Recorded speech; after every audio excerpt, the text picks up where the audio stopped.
Hey everyone, welcome back. In this section, we're going to start talking about a very exciting topic, which is AJAX. And the reason why it's so exciting, it's because with AJAX, we're going to do HTTP requests to get data from external sources like APIs, and we're going to use that data inside our application. So this is going to open a new door of possibilities for our website. And the cool thing is that all that happens in the background after the page is loaded. So with HTTP requests, we won't have to load the page again. I'm going to show you an example of this in a moment.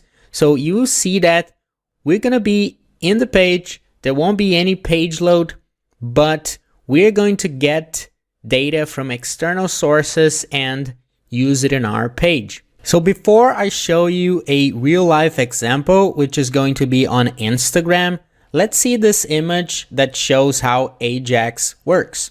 So the first step is the client preparing the HTTP request.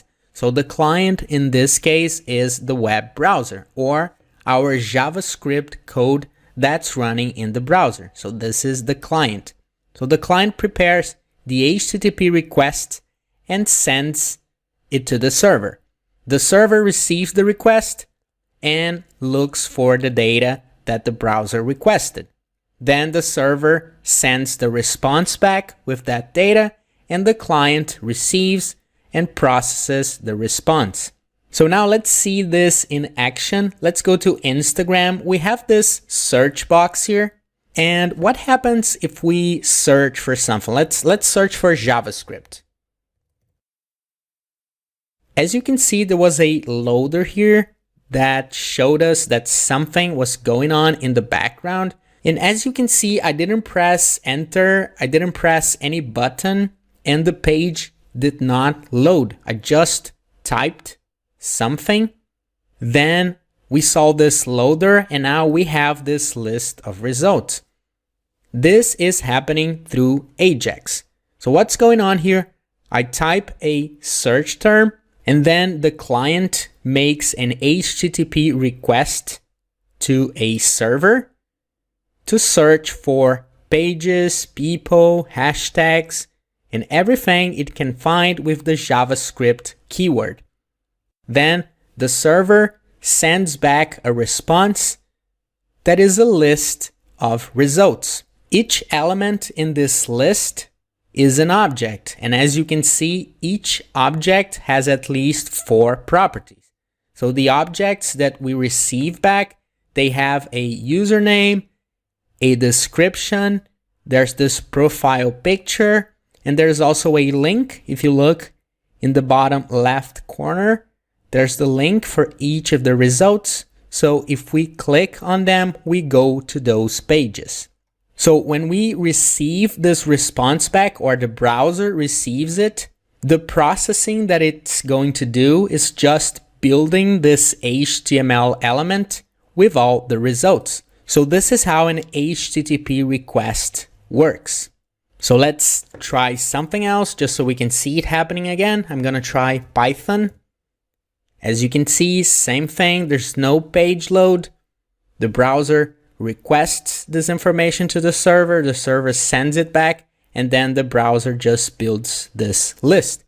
And this is really cool because this offers great usability. We don't have to wait for the page to load again.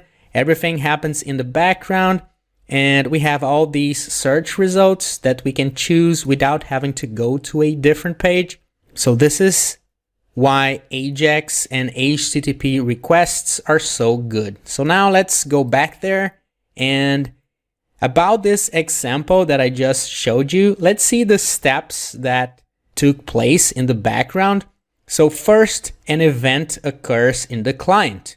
In this case, is the user typing something in the search box. So when I typed JavaScript, that was the first step. Then the browser sends an HTTP request to the server with the search term, in this case, JavaScript. The server looks for the data that matches that search term. Then the server sends the results back to the client. Normally this is in JSON, but it can also be in XML. We're not going to cover XML. In the course, we're going to be working just with JSON, which, as we saw in the previous section, we can parse it into a JavaScript object so we can work with it. So then the answer is received and parsed to become a JavaScript object. And the last step, the page content is changed to show the search result, which is exactly what we just saw happening. So this is how AJAX and HTTP requests work. Now that we know it, we are ready to make our first request. And this is what we're going to do in the next video. I'll see you then.